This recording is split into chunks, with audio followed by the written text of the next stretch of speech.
بسم اللہ الرحمن الرحیم۔ رسول اللہ صلی اللہ علیہ وسلم نماز میں دعا کرتے تو یہ بھی کہتے، اے اللہ، میں گناہ اور قرض سے تیری پناہ مانگتا ہوں۔ کسی نے عرض کیا، یا رسول اللہ صلی اللہ علیہ وسلم، آپ قرض سے اتنی پناہ مانگتے ہیں؟ آپ نے جواب دیا کہ جب آدمی مقروض ہوتا ہے تو جھوٹ بولتا ہے اور وعدہ کر کے اس کی خلاف ورزی کرتا ہے۔ نبی کریم صلی اللہ علیہ وسلم نے فرمایا، جو شخص اپنے انتقال کے وقت مال چھوڑے تو وہ اس کے ورثوں کا ہے، اور جو قرض چھوڑے تو وہ ہمارے ذمہ ہے۔ نبی کریم صلی اللہ علیہ وسلم نے فرمایا، ہر مومن کا میں دنیا اور آخرت میں سب سے زیادہ قریب ہوں۔ اگر تم چاہو تو یہ ایت پڑھ لو، نبی مومنوں سے ان کی جان سے بھی زیادہ قریب ہیں۔ اسی لیے جو مومن بھی انتقال کر جائے اور مال چھوڑ جائے تو چاہے کہ وہ ورثہ اس کے مالک ہوں، وہ جو بھی ہوں، اور جو شخص قرض چھوڑ جائے یا اولاد چھوڑ جائے تو وہ میرے پاس آ جائے کہ ان کا ولی میں ہوں۔ رسول کریم صلی اللہ علیہ وسلم نے فرمایا، مالدار کی طرف سے قرض کی ادائیگی میں ٹال مٹول کرنا ظلم ہے۔ نبی کریم صلی اللہ علیہ وسلم کی خدمت میں ایک شخص قرض مانگنے اور سخت تقاضا کرنے لگا۔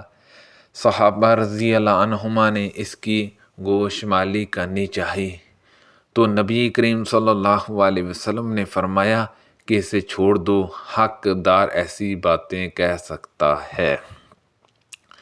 رسول اللہ صلی اللہ علیہ وسلم نے فرمایا، جہاں یہ بیان کیا کہ میں نے رسول اللہ صلی اللہ علیہ وسلم کو یہ فرماتے ہوئے سنا، جو شخص ہو بہو اپنا مال کسی شخص کے پاس پالے جب کہ وہ شخص دیوالیہ قرار دیا جا چکا ہو تو صاحب مال ہی اس کا دوسروں کے مقابلے میں زیادہ مستحق ہے۔ ایک شخص نے اپنا ایک غلام اپنی موت کے ساتھ آزاد کرنے کے لیے کہا۔ نبی کریم صلی اللہ علیہ وسلم نے فرمایا کہ اس غلام کو مجھ سے کون خریدتا ہے؟ نعیم بن عبداللہ نے اسے خرید لیا اور ان حضرت صلی اللہ علیہ وسلم نے اس کی قیمت 800 درہم وصول کر کے اس کے مالک کو دے دی۔ آپ صلی اللہ علیہ وسلم نے کسی اسرائیلی شخص کا تذکرہ فرمایا جس نے دوسرے اسرائیلی شخص سے قرض مانگا تھا اور اس نے ایک مقررہ مدت کے لیے اسے قرض دیا تھا جس کا ذکر پہلے گزر چکا ہے۔ میرے والد عبداللہ رضی اللہ عنہ شہید ہوئے تو اپنے پیچھے بال بچے اور قرض چھوڑ گئے۔ میں قرض خواہوں کے پاس گیا کہ اپنا کچھ قرض معاف کر دیں، لیکن انہوں نے انکار کر دیا۔ پھر میں نبی کریم صلی اللہ علیہ وسلم کی خدمت میں حاضر ہوا۔ آپ صلی اللہ علیہ وسلم سے ان کے پاس سفارش کروائی، انہوں نے اس کے باوجود بھی انکار کیا۔ آخر آپ صلی اللہ علیہ وسلم نے فرمایا کہ اپنے باغ کی تمام کھجور کی قسمیں الگ الگ کر لو، عزاق بن زید الگ، لین الگ اور عجوہ الگ۔